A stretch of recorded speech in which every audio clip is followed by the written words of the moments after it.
Bienvenue dans cette série de 10 questions de code de la route. Pour ceux qui ne me connaissent pas encore, je suis Sébastien et je vais faire cette série avec vous. Concentrez-vous, faites en sorte de ne pas être dérangé et dès que c'est bon, on peut attaquer avec la première question. Je peux circuler en feu de position seul, réponse A, en feu de croisement, réponse B, en feu de route, réponse C.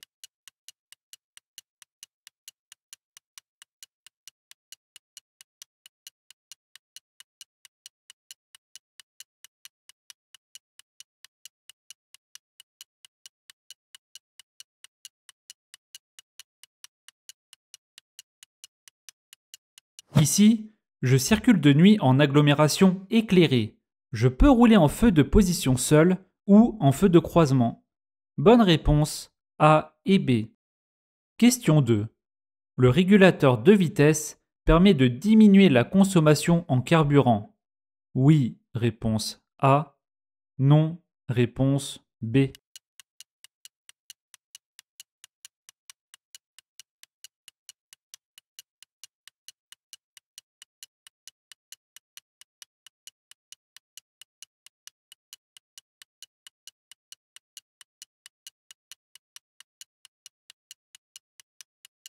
Le régulateur de vitesse est une aide à la conduite qui permet de stabiliser le véhicule à une vitesse constante. En évitant les accélérations et les décélérations fréquentes, le régulateur de vitesse permet de diminuer la consommation en carburant. Bonne réponse A. Question 3. La signalisation interdit l'accès aux véhicules de plus de 4 tonnes, réponse A. De plus de 4 mètres de long, réponse B. De plus de 4 mètres de hauteur, réponse C.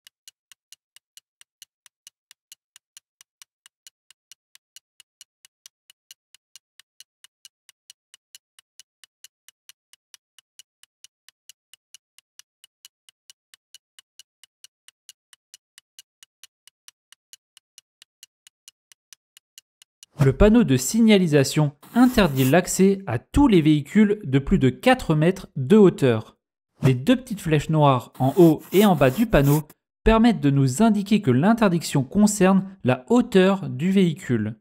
Bonne réponse C. Question 4. Je ne dispose pas d'une carte de stationnement pour handicapés. Ce panneau m'indique que je peux m'arrêter. Oui, réponse A. Non, réponse B. Stationner. Oui, réponse C. Non, réponse D.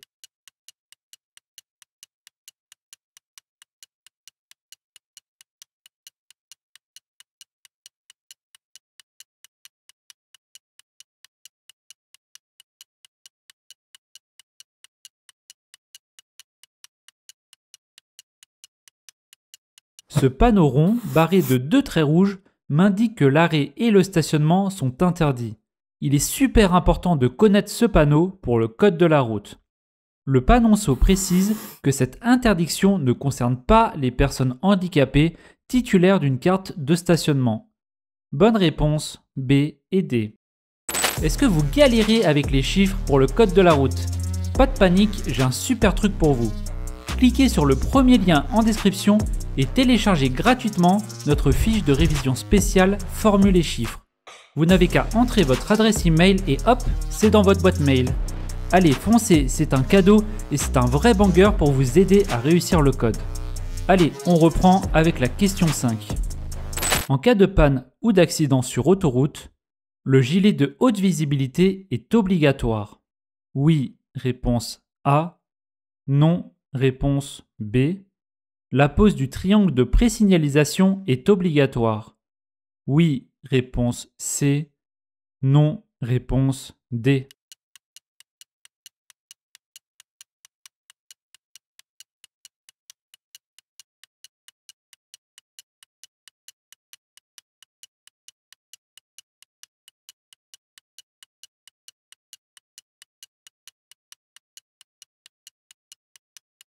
Sur autoroute, en cas de panne ou d'accident, le port du gilet de haute visibilité est obligatoire.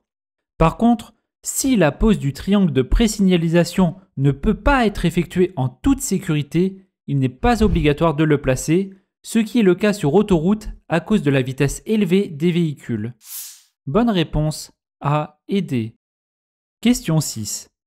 Le régulateur de vitesse est particulièrement adapté pour la conduite. En agglomération, réponse A. Sur autoroute, réponse B.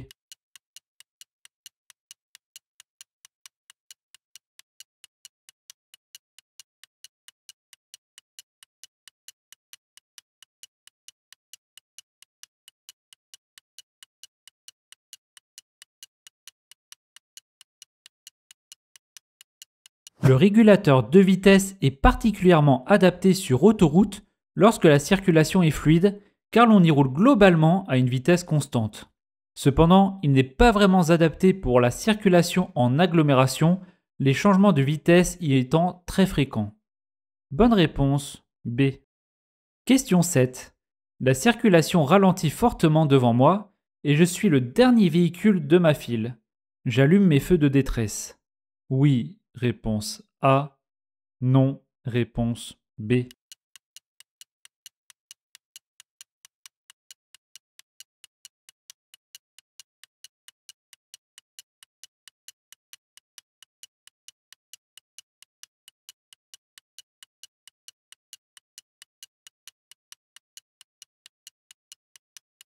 Quand la circulation ralentit fortement devant moi, afin d'avertir les usagers arrivant derrière moi, j'allume mes feux de détresse. Bonne réponse A. Question 8. Le camion tourne à gauche. L'usager qui passe en dernier est le camion, réponse A. La moto, réponse B. La voiture, réponse C.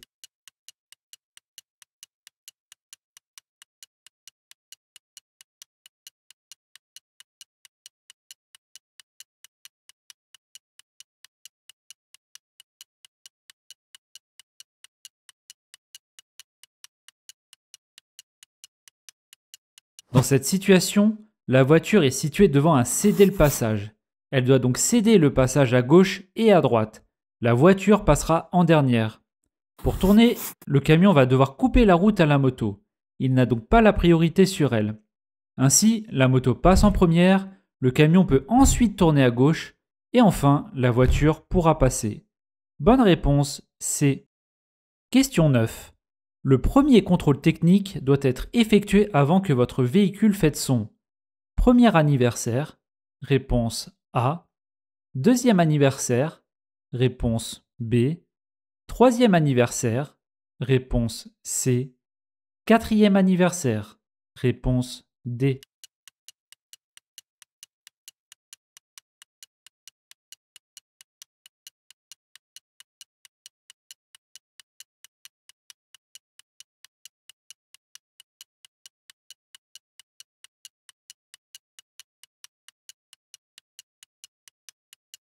Le premier contrôle technique doit être effectué avant le 4e anniversaire de la mise en circulation du véhicule. Bonne réponse D. Et la 10e question. Dans une voiture à boîte automatique, j'agis sur les pédales avec mon pied droit. Oui, réponse A. Non, réponse B. Mon pied gauche. Oui, réponse C.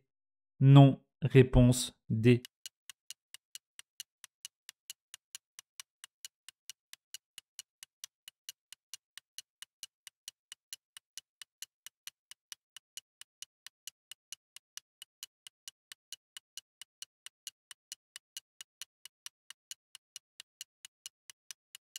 Dans une voiture à boîte automatique, je dois uniquement utiliser mon pied droit.